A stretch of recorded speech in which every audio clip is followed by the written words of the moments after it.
J'ai compris pourquoi tous les gradés d'une base militaire de France, des pilotes de chasse, sont venus me visiter lorsque je pratiquais les lectures des champs magnétiques avec l'appareil Aura Video Station, il y a quelques années de cela. Ce logiciel américain, très sophistiqué, a fait beaucoup de curieux. Plus, depuis 2 ans environ, ce logiciel a la possibilité de capter les corps subtils en 3D. En effet, de grands savants modernes, notamment les Russes, le couple Kirlian, ont mis en évidence la possibilité de photographier la structure éthérique ou ses premières manifestations. Ceci est admis par tous les savants du monde. C'était une première. En 1968, recherche parapsychologique en URSS, Sheila Ostrander et Leon Stroder, plusieurs chercheurs médecins mis en évidence leur découverte. Tous les êtres vivants, plantes, animaux, êtres humains, possèdent un corps matériel composé d'atomes et de molécules, puis un second corps électromagnétique. Cependant, nous retrouvons cette découverte dans la philosophie hindoue qui possédait une grande connaissance du corps éthérique, y compris des autres corps subtils, des chakras, roues d'énergie, ainsi que des méridiennes, nadis, 72 000 à notre connaissance.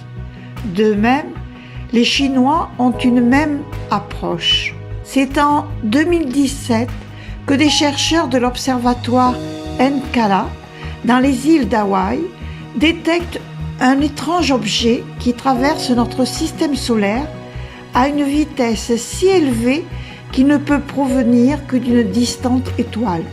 L'objet, baptisé Oumuamua, ne dégage aucune traînée de gaz ou de poussière lorsqu'il passe à proximité du Soleil. Pour l'astrophysicien Avi Loeb, à raison de sa forme et de sa trajectoire insolite, la seule explication logique est qu'il s'agit d'un engin artificiel construit par une civilisation extraterrestre. Cette hypothèse d'Avi Loeb fait couler beaucoup d'encre et les implications qui en découlent pour l'avenir de la science, des religions et de l'espèce humaine sont considérables. L'histoire des extraterrestres est une recherche généreuse et remplie de magie, mais aussi vertigineuse, au croisement de la science et de la philosophie. Avi Loeb est professeur d'astrophysique à l'université d'Harvard. Il est directeur fondateur de son centre d'études des trous noirs et directeur de l'Institut de théorie et de calcul, ITC, au centre d'astrophysique Harvard. Il y a de remises en question sur une idée reçue, mais si nous avons un regard critique sur l'univers qui nous entoure et les objets qui recèlent, aussi étranges soient-ils. Un autre astronome, Montaigne de Limoges, le 3 mai 1971, aperçut sous la planète Vénus un petit croissant lumineux.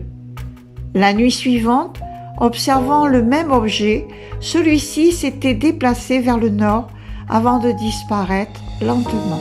Dans un catalogue rédigé par le docteur Jacques Vallée, Jacques Fabrice Vallée, né le 24 septembre 1939 à Pontoise, dans le Val d'Oise, est un informaticien, astrophysicien, ufologue et écrivain français de science-fiction.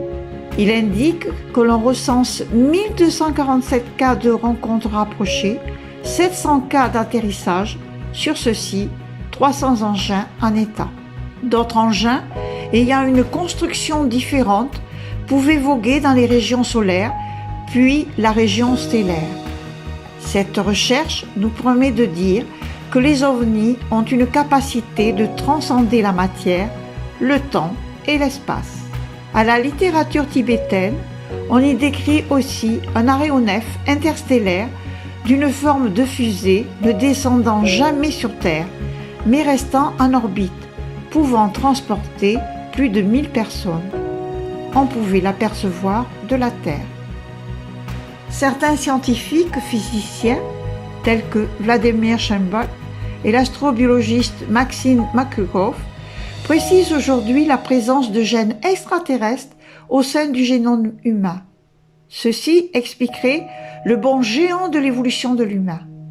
La thèse est qu'il y aurait à l'intérieur de l'ADN humain un message caché de nature extraterrestre. Selon ces scientifiques, le génome humain pourrait donc être le fruit d'une descendance d'une civilisation extraterrestre. Ainsi qu'indique le docteur Arlo Shapley, ancien directeur de l'Observatoire de Harvard, il y a au moins 100 millions de planètes habitées. Sur un grand nombre d'entre elles, nous devons nous attendre à trouver des êtres incomparablement supérieurs à nous. De son côté, le docteur Otto Struve avoue que, selon lui, notre seule galaxie peut contenir 1 milliard de planètes habitées. Otto Struve est un astronome russo-américain. Il passe la majeure partie de sa vie et mena toute sa carrière scientifique aux États-Unis. Nous retrouvons dans les textes sacrés des écrits en relation avec des ovnis. Dans le livre d'Enoch, il est indiqué, page 115.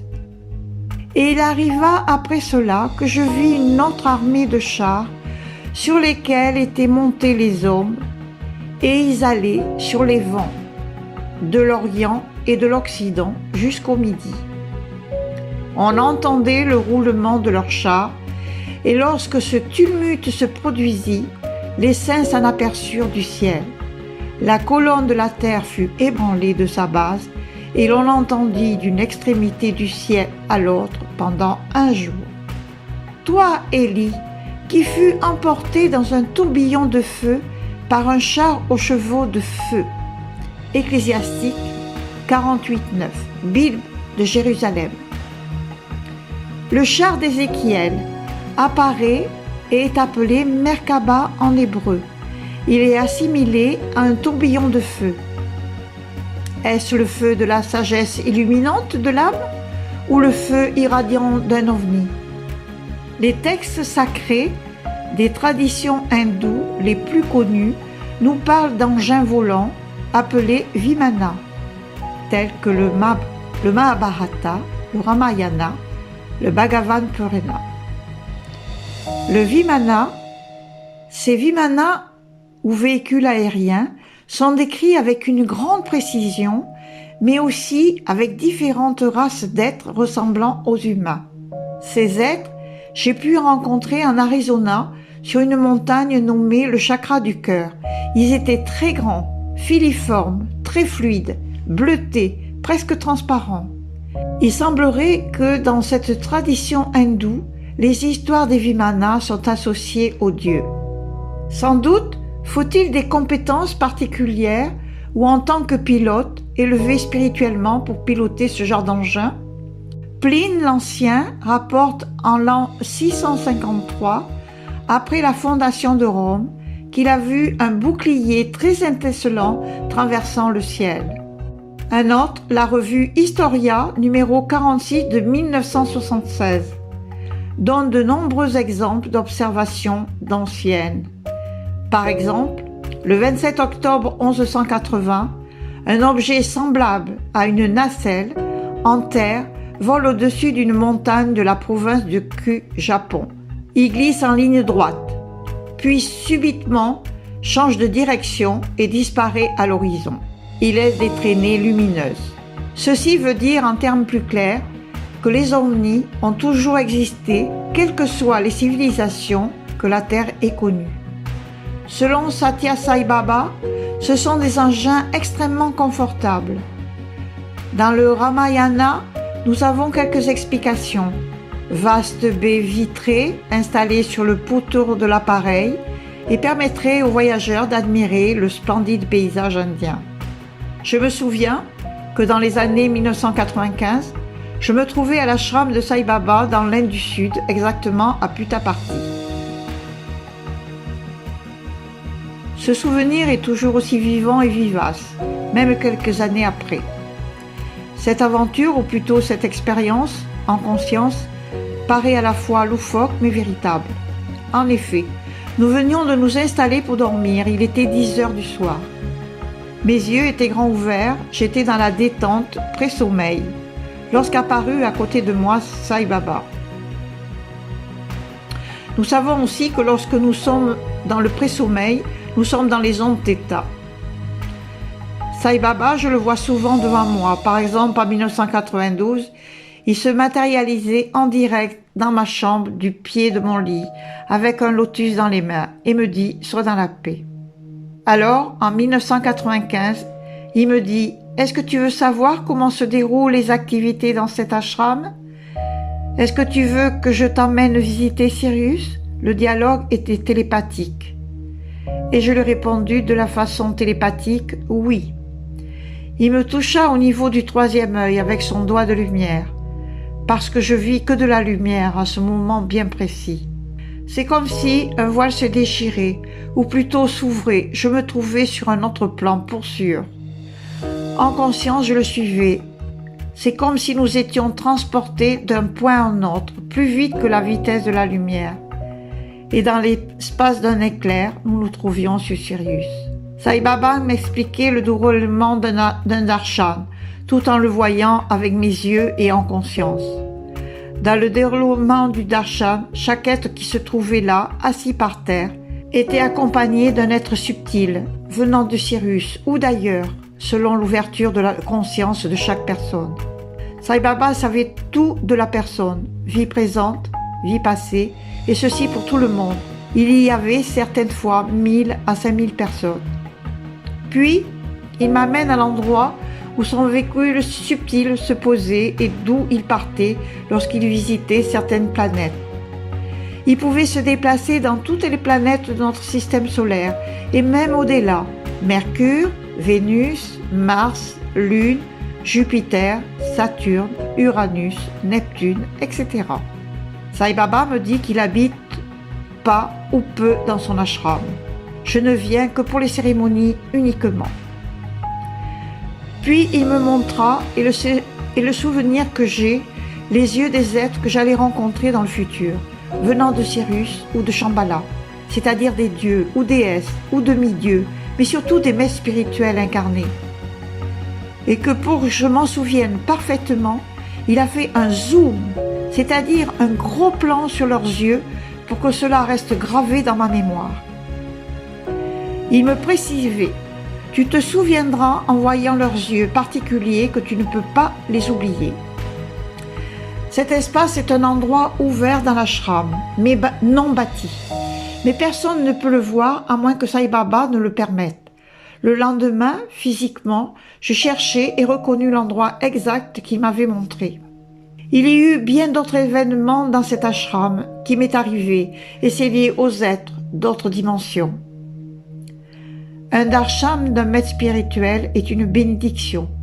Dans notre thème natal, nous pouvons vraiment voir les planètes du système solaire que nous avons visitées, voire au-delà.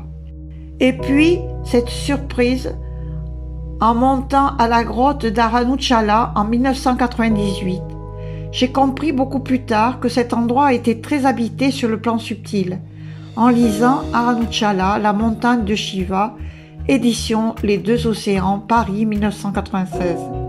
Ce jour-là, il devait être 10 heures du matin, je montais tranquillement le chemin qui mène à la grotte où Ramana méditait. Subitement se présente un homme habillé tout en orange et me met dans les mains un japala en graines de je ne sais quelle plante. Puis il disparut aussi vite qu'il était apparu.